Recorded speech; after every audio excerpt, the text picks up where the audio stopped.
Ευαγγελίου Κύριο των Θεών ημών οικετεύσομεν, σοφία ορθή ακούσομεν του Αγίου Ευαγγελίου. Ειρήνη πάση. Κατά Μάρκον Αγίου Ευαγγελίου το ανάγνωσμα. Διαγενωμένου του Σαββάτου Μαρία η Μαγδαληνή και Μαρία η του Ιακώβου και Σαλόμην, ηγόρασαν αρώματα ή να ελθούσε αλήψωση των Ιησούν.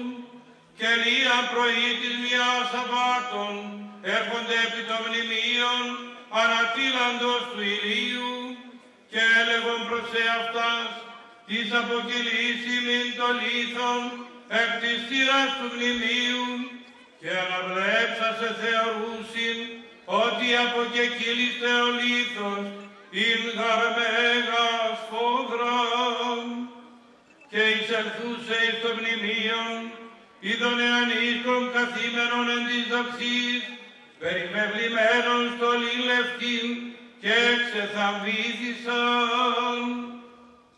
Ο δε λέγει αυτές μη εξαμβήστε, Ιησούν ζητείτε των Ναζαρινών των εσταυρωμένων, ηγέρθιου και έστεινότεν, είδε ο τόπος όπου έθηκαν αυτόν.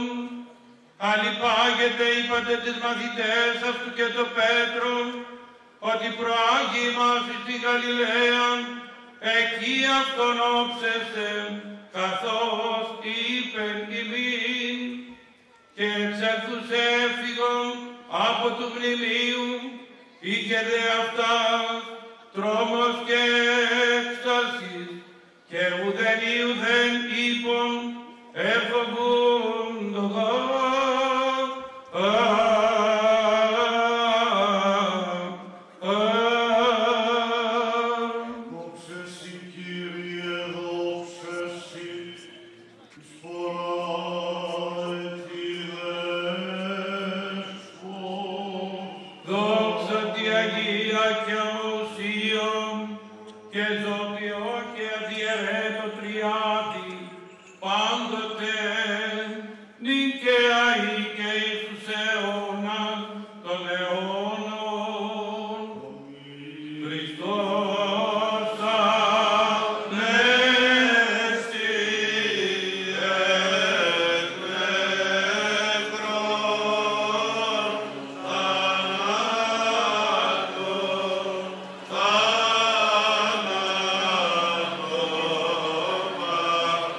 Yeah.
Εμείς